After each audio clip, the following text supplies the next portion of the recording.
This is video number 3 you're watching now, which was unplanned because we actually planned to do one video, but then shit got cool and we got caught up. So let's look a little bit at iZotope's Ozone Mastering Suite.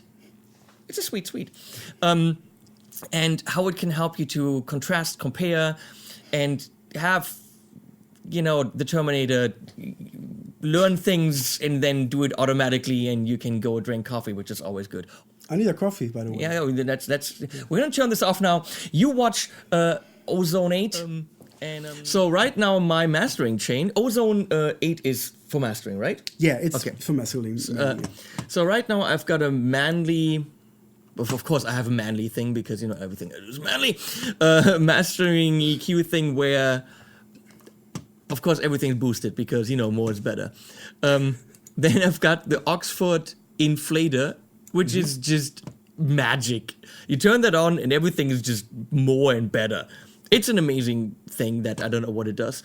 And I've got this multiband, Lilu Dallas multiband. I go on a preset and turn it down a bit. That's what I do. From Brainworks, which does a good job in limiting something. Yeah. So let's turn these off and type in Ozone. Yeah, there you have also component plugins, and then you have mastering Ozone 8. This is the whole suite, how we call it. Okay, so Ozone 8, again, would be the one that you get in the standard version, and I get the components. Exactly, and you get some more things. You get some more processing modules inside, which are not in the standard version, like vintage shape, maximizer, spectral shaper. Yeah. That all sounds like ghostly shit you got going in there. Vintage compressor. Okay, so look at all the stuff that's going on. Yeah, there. it's probably all the dithering and noise of your. Here it is, the EMT probably, reverb. Oh, okay. Yeah, you can see that. Yeah, something's going on there. You get a seizure from that shit. Look at that. And there's a EQ. But let me without you helping me, let's assume I just bought this, and I now want a master assistant. I want it to be awesome. Where's the awesome button? Yeah, it's all awesome, of course. Of course. But you ask what you want to deliver. If you want to deliver a CD. Intensity. Yeah, that is the loudness. Don't push it too high. No, we don't want to do Metallica. Yeah, you could go for streaming, then you have -14, like for getting it on YouTube, for example. Ah, okay. I did. So for getting it on YouTube, you have to do quieter? Now we have. You're telling me things I don't know. Yeah, that's really bad for someone who is publishing on YouTube. I have 1,700 videos, and I've always went to -0.5 or something. Minus point what? What are you measuring? RMS or what loudness or? Yes, one of those that you said. What you said. That's what I'm doing. The best of what you said. That's what I do. So that's the idea of the master assistant. We want to focus you on the music and your videos, and you get it out. So the thing is, a quick thing on that.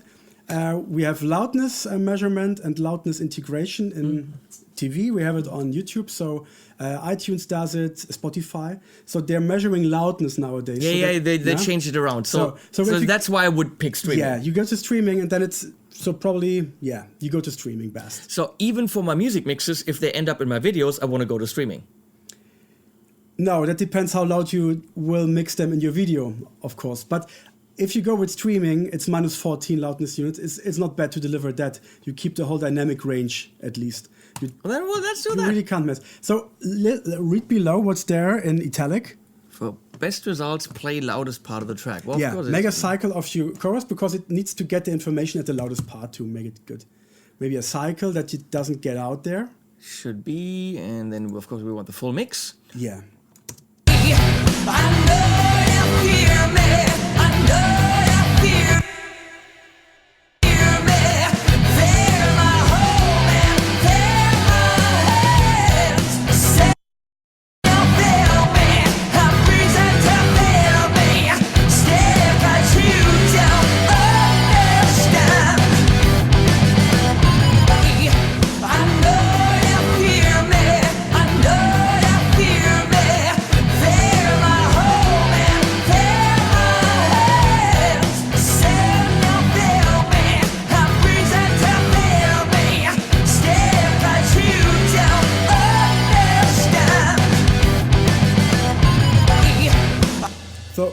one thing which I maybe can mention now, you're really riding a hot mix here, so which gets in with 8 decibels above zero. Yeah, more is better. Yeah, more is better. Come on, asking me Malmsteen more is better. That's the reason why the limiter is actually working a lot without getting a threshold. But nevertheless, It's metal. Come on. yeah, it has to be. I full mean, range. come on. Come on. But you can see, I know notes. I don't know you this made a stuff. good mix. I can directly tell you make a good mix because the equalizer didn't do a lot. It adds a little bit low end, whereas really low end. And it I'm takes a always bit careful with low end. Yeah, but you really did. It looks quite decent on the equalizer. It took care of some frequencies with dynamic equalization, where it was a lot of triggering of the limiter. That's what it's doing. So you can now compare what it did with the gain match feature. The gain match. Gain match, and then if you press While it's press playing?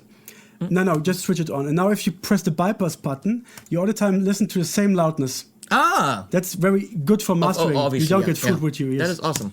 I know you fear me. I know you fear me.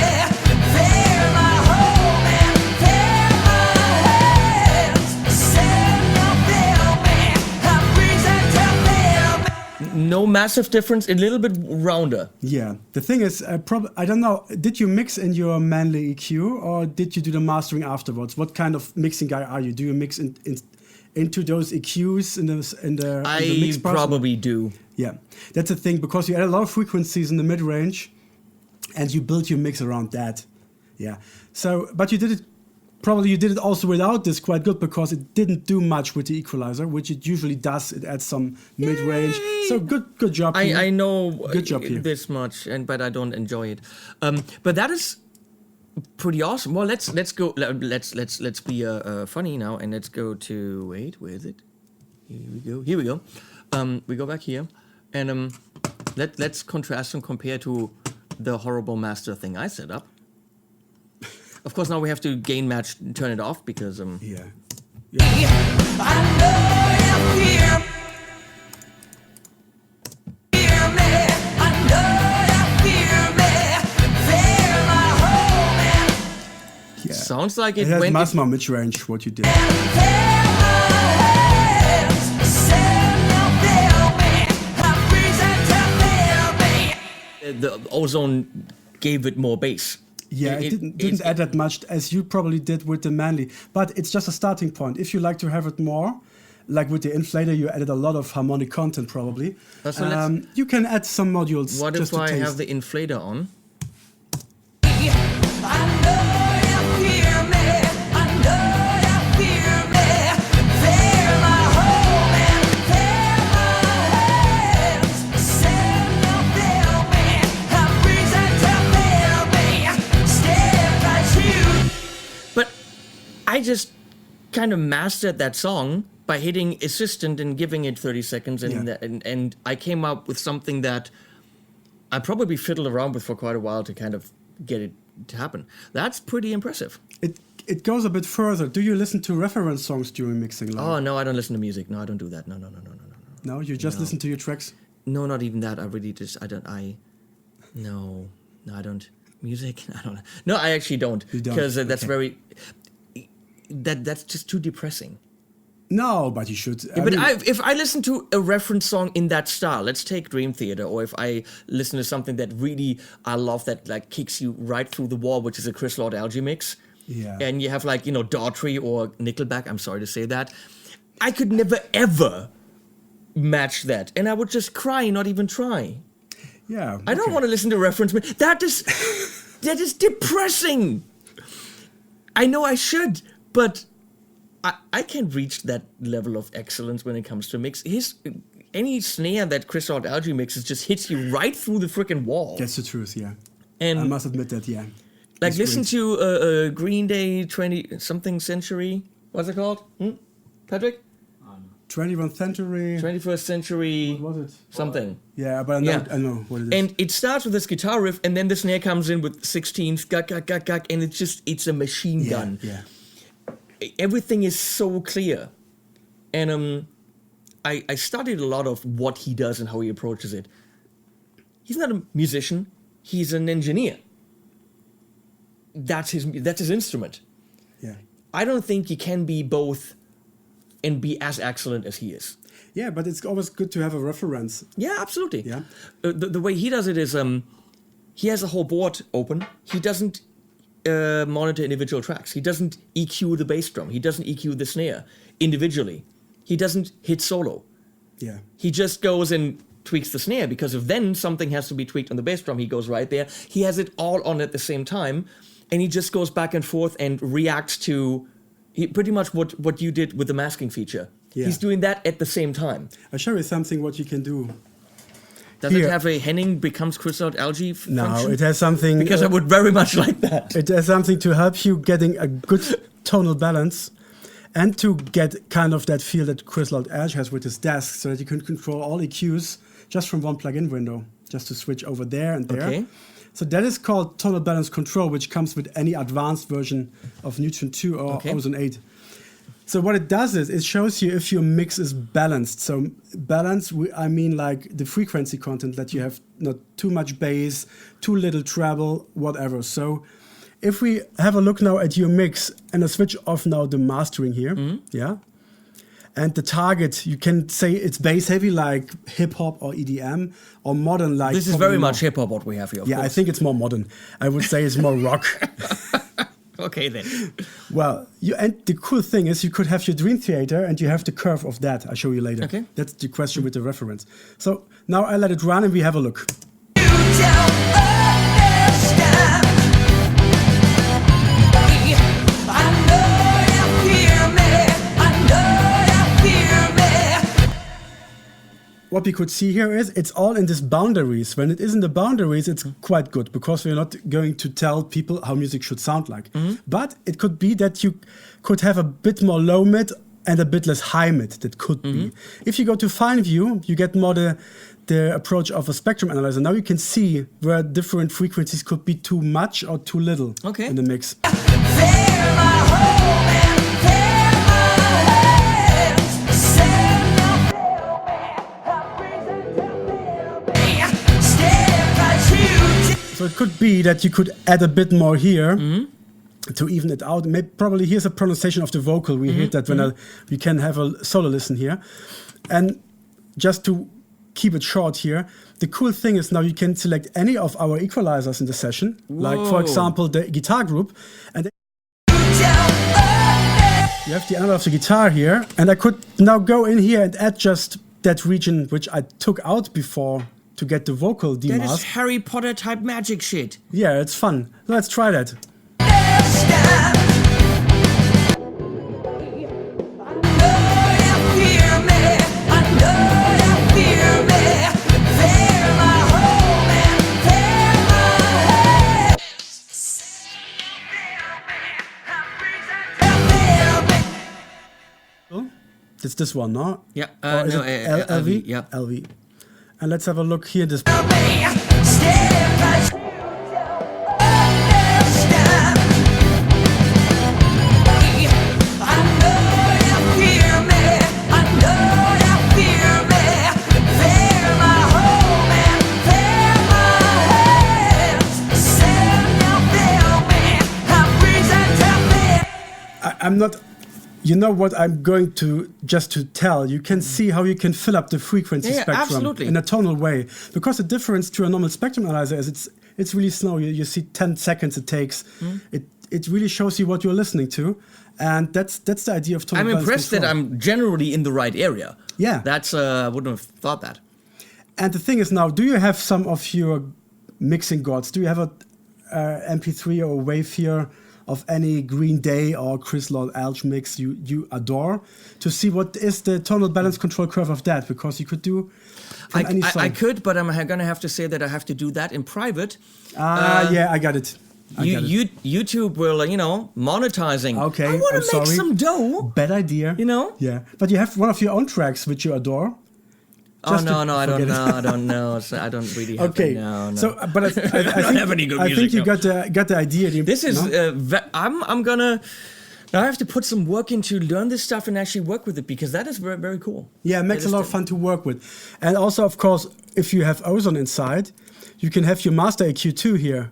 and then make adjustments on the master EQ to see how your total balance control is reflecting. Oh, so I could just pull everything up in that range if I wanted to. Exactly, yeah. But actually putting the guitars, you always want more guitars without stepping on anyone's toes. So pulling the guitars into that 400 was pretty damn cool without killing the vocal. Yeah, then you have to look in the masking meter, how you can get a better trade-off maybe. There is always, it's chasing a tail and it's chess, yeah. Very cool, helpful tools, and it's a different approach. Like a 1073, as good as it is, isn't going to show me what another pool take is doing. Exactly, yeah. Or let's say the cool thing also is you don't have to switch plugins or switch windows. You can have the full control just with this analyzer here, and just go to your EQ and make the adjustments there, and then go to the next EQ. Yeah, and you just in the. It's much easier. That is so cool. You just call up whatever channel you want, and here's my solo. Oh no, that's the mix tab. Here's my background vocal where we still have that sounds good. Where we still have the beautiful EQ, but apparently it's not on. I know that plugin isn't on. That's what it's showing me, right? Exactly. Very good. That is. I'm learning. Okay, this is cool shit. I'm officially saying it's cool. That's what I'm saying.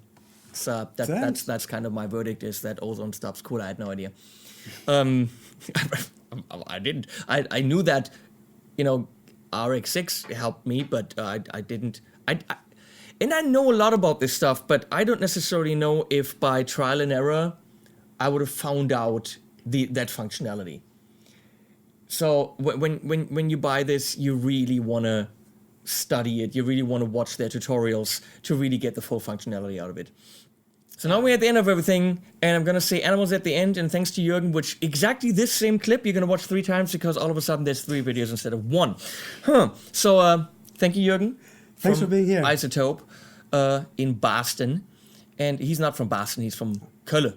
From Cologne. And animals at the end. Links below, I guess, yeah.